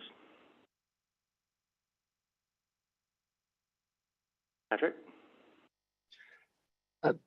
Dr. Loftus, I'm wondering how this dovetails or doesn't with our program approval efforts for phase 2 of the rulemaking. And if it does, then we need to put our arms around that quickly and move forward with it, because it sounds like it would be proposing an alternative to program approval for distance education courses going forward, to move it from possibly considering doctoral programs individually to just considering an institution as approved to offer distance ed, and then having some mechanism to, okay, we approved you 5-10 years later, whatever, are you still doing the right things? And can you demonstrate that? And then that makes me wonder, is that, how does that align or duplicate the efforts that all of us go through for SAC-COC accreditation, which distance education is a major component of the reaffirmation process? And I agree with you. This will require major rule changes, as a matter of fact, because right now, even Ltac in our rules says that we do doctoral programs for approval to go to, distance ed. says in the rules, it says the coordinating board may. The word may is interesting to me. For the LTAC rules? For subchapter P, For regarding subchapter P. doctoral and professional programs. Yeah. Right. So now that's in the approval for that one, but for the actual rules of LTAC, LTAC itself has rules that says that you will evaluate doctoral programs, the distance delivery of doctoral Our charter. programs. Yeah. Yes. Well, it's chapter 1, subchapter O. That has those rules, and inside there, it actually gives you a charge to look at doctoral programs. So this is, like I said, this is just preliminary discussions. I just wanted to get opinions at this point. This would take this would be a major undertaking. I don't know if we'd even be ready to bring something forward in phase 2, for something of this nature, because that would take, just looking at all the places that might be addressed in rules, it would be a major review. But that is the major work, right, of the program approval process for DE, right? I mean, if we're going to propose over here that the rules change, that it's institutional instead of doctoral, then, that would also drive us to look at the LTAC rules and say, well, obviously we don't need to do that anymore. And that's our recommendation if there's this institutional plan in place. True. I think we're still going to have discussions here within our own agency staff before I think I would bring that to Michelle for inclusion inside phase 2. Not at this time. I mean, I can address. Oh, I was going to say, this sounds interesting, but there has to be a consideration. There seems to be an assumption that all departments or colleges on campuses work the same, and I don't know that they do. So that's just remember that they don't all work the same across campuses. So I think what I'm hearing is this is an item for further discussion on changes. It gets to, if we think back to when we redid the PGP, that was a multi-year project, and the goal of that was to make PGP a little more streamlined, but also have it align with NC-SARA, CRAC, and SACS guidelines and other things. So I think what I'm hearing here, the suggestion from Dr. Lofters is, looking at things to maintain quality for online and distance learning at our campuses, and what would that look like? And I think the point is, if once we approve a program, does that mean they're good forever? Does that mean there needs to be some kind of update occasionally? Because I think we would all agree, I mean, when change happens on our campuses, it may impact, other things down the line, and things like that. Back to Luke's point earlier, where he said, think about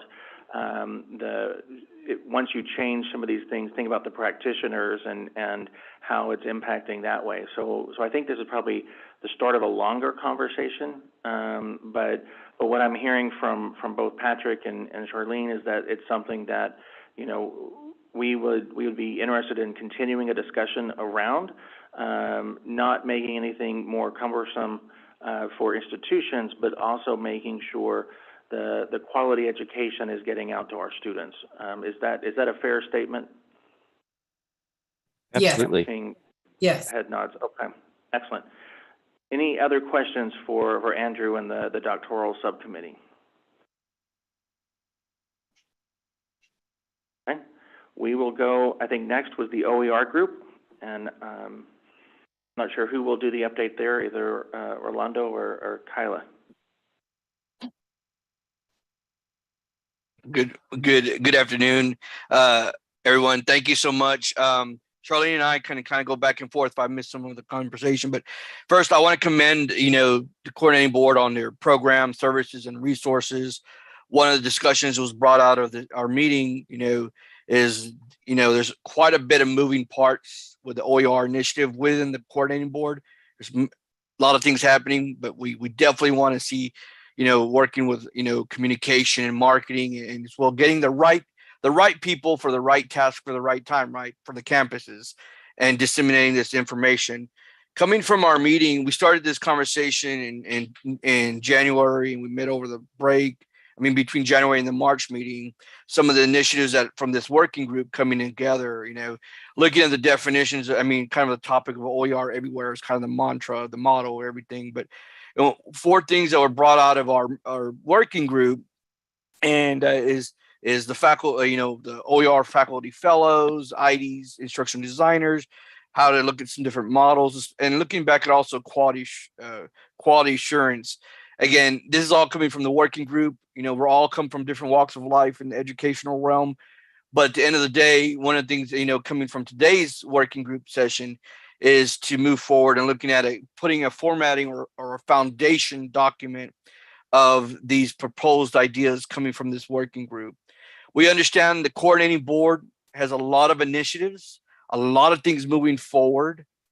But at the end of the day, this working group, that we have, we want to make sure that, our value and our time and our efforts put forth. And maybe it's a concept idea, a model, an idea that comes out of this and sparks an interest. Even just looking at maybe, hey, Ltac, OER working group, let's try this. Let's try a pilot with some faculty or instruction designers.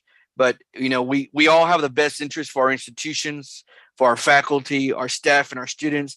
We definitely know OER has been around for a couple of years now, but, we're looking at how we're going to do a transformational change with education, and, with the cost of everything going up, and just being on the right steps, the right ideas.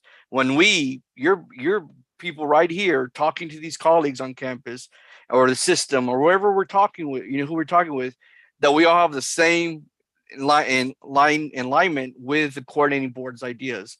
We're not the experts in OER. I'm not, but I am, I do have a voice to bring this to administration, to the different stakeholders on campus, as well our colleagues across. I'm with the A&M system, but the coordinating board's directions. I know, Dr. Torre, there's a lot of things happening. We appreciate everything you're doing, from the grants, the professional learning, the different community events that are coming up, and especially the resources that have been put in place. Ladies and gentlemen, the last 26 months, COVID-19 has changed everything we live, changed us. It's changed us how we live. It's also changed us and how we're going to move forward. But at the end of the day, I want to make sure that we're pushing the right initiatives and the direction the coordinating board is doing, and all your stakeholders and all your committee members and everything, that we're part of this part of this change, part of this voice, and we're also making a difference. Charlene, anything from your side? Okay. I welcome any questions. I thank the committee, the colleagues, and Dr. Torre for presenting, where you're at, the state of up to date with the OER programs, your services, and especially the resources that are being brought forth. Well, I also attended the OER group. I think, one thing that I took away is the coordinating board has a number of projects going on right now. Professional development, grant programs, reworking the OER grant rules. You've got a couple of conferences coming up, and then the partnership with Digitex and all the work that they're doing. So a number of the items that I think the OER working group kind of talked about, I think, in my opinion, there are some elements there that are starting to be spread throughout all of these projects.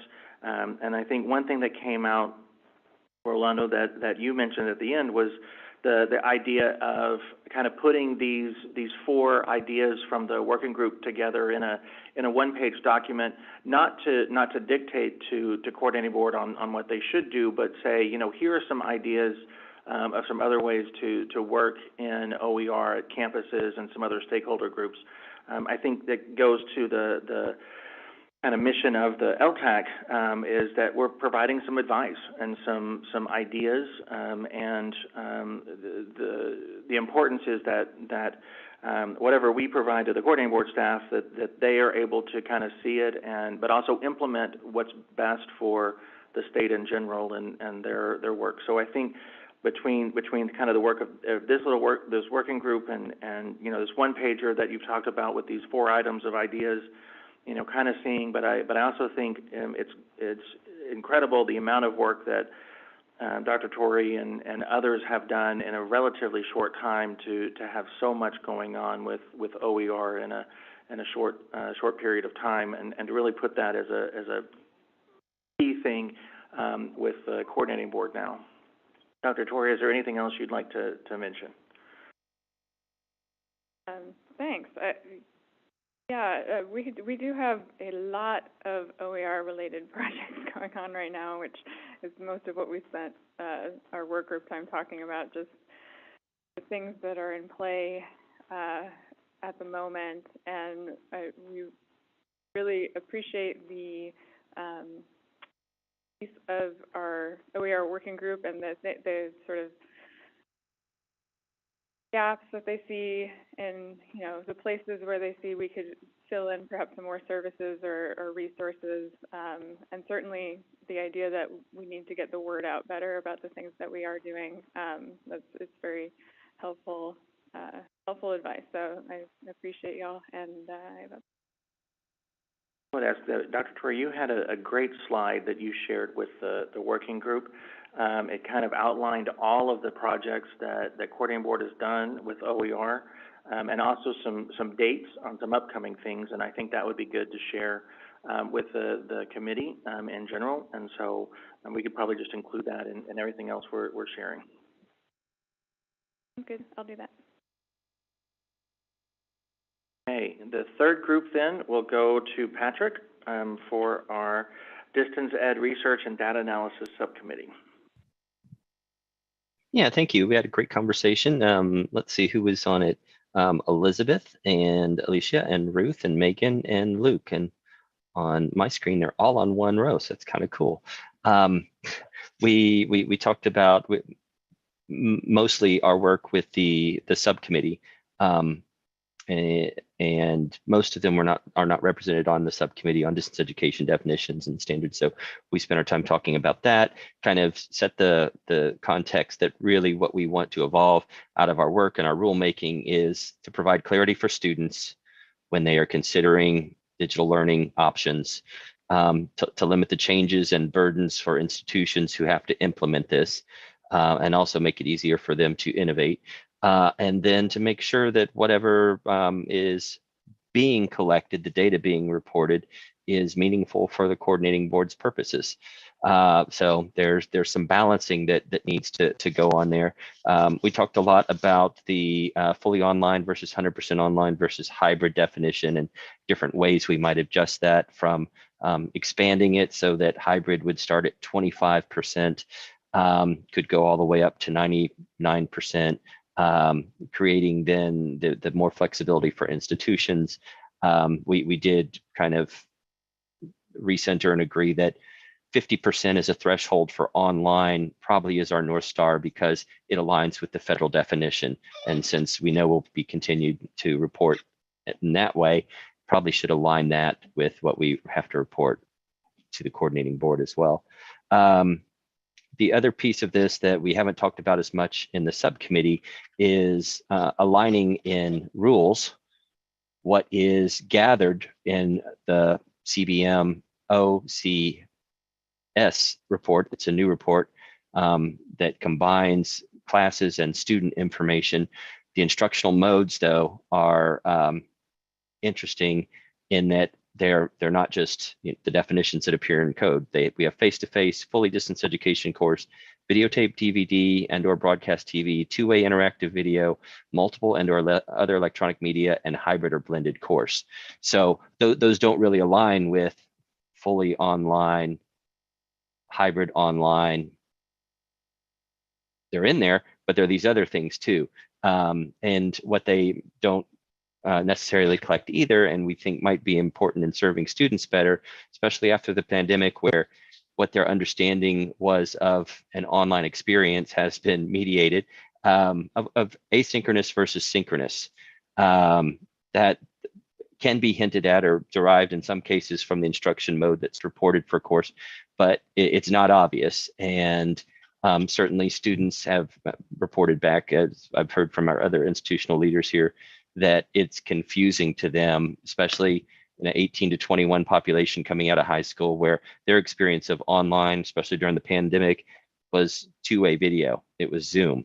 And so when they sign up for a fully online course at the college level, they're expecting an instructor to be there when they show up as well, and that may not be the case. So we want to be able to, whatever work we do, help with clarity around those situations. Also, in keeping in mind the caveat that Luke offered us about downstream impact, and if we were to adjust the definitions in such a way that it was more restrictive for what online was, it would affect many, or we adjusted it in any way, it could affect veterans benefits, and that could be critically important. It could also impact when distance education fees are levied or not on courses, and there have implications for funding of the operations that support distance learning. So all important things to keep in mind, and I will carry this back to the subcommittee that as we continue to work on it, but also wanted to give a moment for any of the folks who participated in the conversation over lunch to offer anything else up.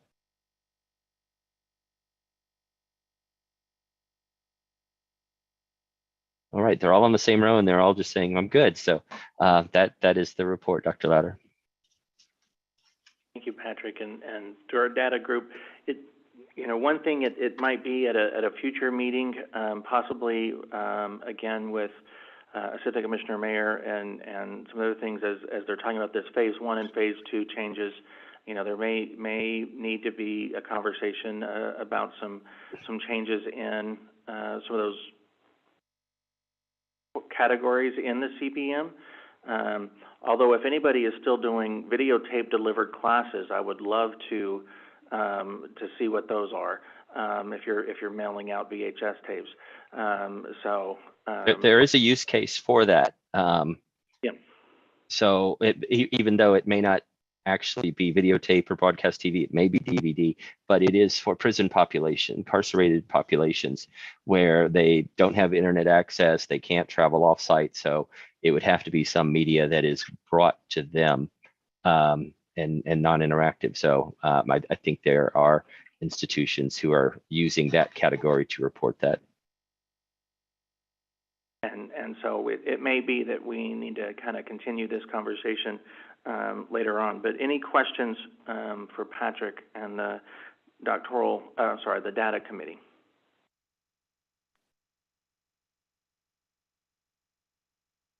Okay. Members, that takes us to item number 8 in our agenda, discussion of future agenda items and meeting dates. Before we get to that, I wanted to take a moment and mention that there are a number of members whose term is up at the end of this academic year in 2022, and want to thank all of those that have served Ltac and whose term is up on 2022. I believe the request for nominations for Ltac went out a few weeks ago, and so many of those that are rolling off may be back with a new appointment. But for those of you rolling off in 2022, which includes actually Patrick and myself, the chair and co-chair, I want to say thank you for all of your work and your support and everything that you have done through your term on Ltac. And know that we will continue to work together either on Ltac or other projects. And then for me, because as I said, my term is up and not sure if I'm getting reappointed or anything, I want to say to this group how honored I have been to be the chair and work with each of you over these past couple of years. And I think we have made some outstanding progress in distance learning and online learning in the state of Texas. It's a great group of people to work with, and I've been honored to be able to serve as the chair.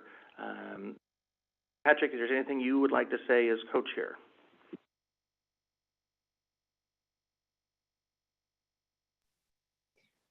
It would be difficult to say anything that was more eloquent than what you just offered, but certainly an honor and a privilege serving with all of you. My fate is uncertain as well. I have been recommended by my institution to continue participating in Ltac, and we find a great pleasure in being in this type of role. So yeah, just thank you for all your support, and look forward to working with all of you in many ways going forward.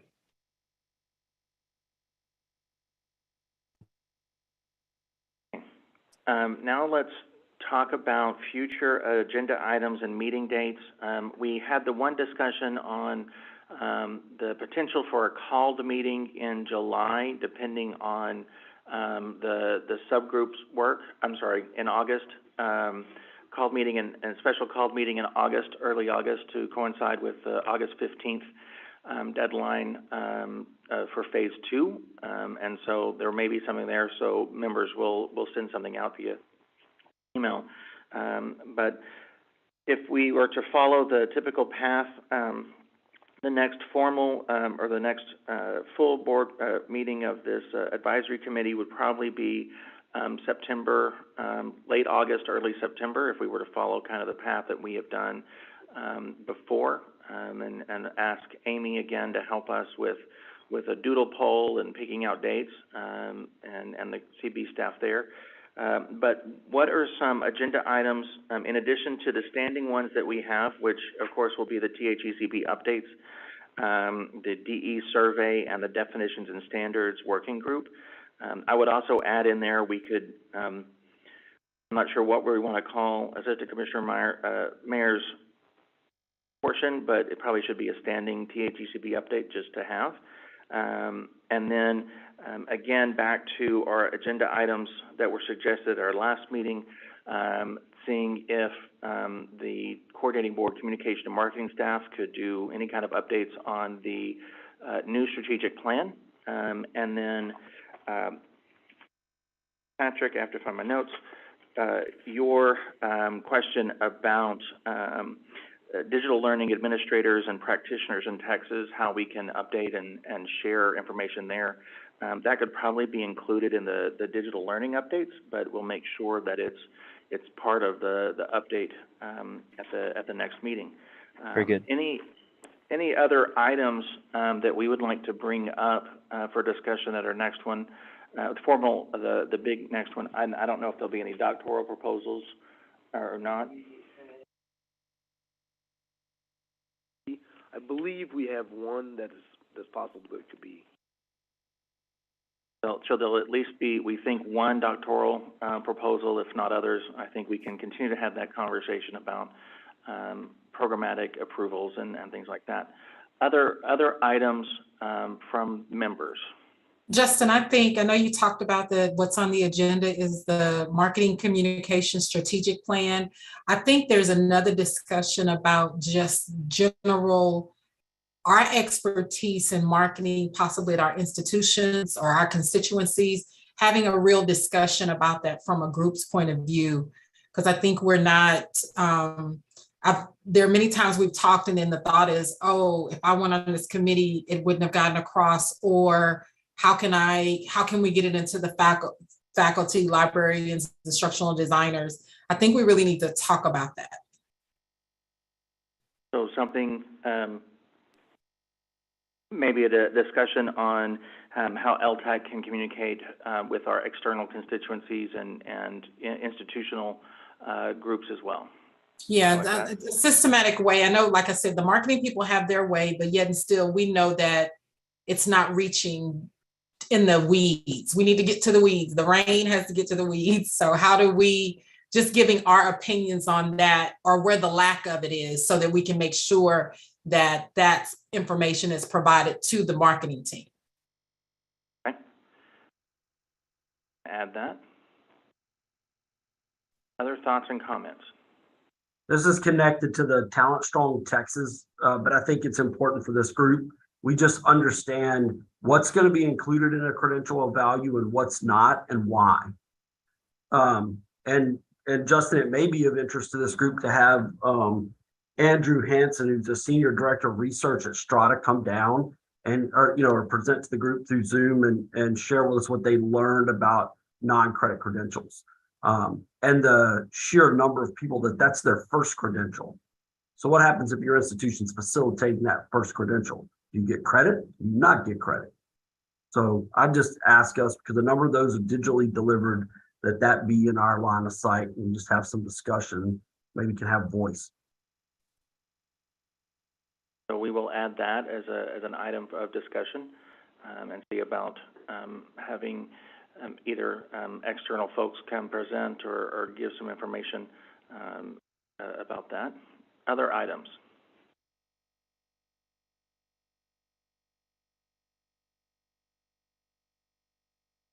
Hearing none, seeing none. I think we have now come to the last part of our agenda, so I will ask for a motion to adjourn. This is Patrick. Adjournment, Janet Sutherland. Okay. We'll take Janet as motion, Patrick as second. All those in favor, please signify by raising your hand, voting. All right. Thank you all. We stand adjourned. Have a great, safe Memorial Day weekend and look forward to talking to you in the summer. Thank you, everybody. Thank you, Dr. Louder. Thanks for traveling to Austin so we can have this meeting. Safe trip home. Take care. Thank you all. Stay safe.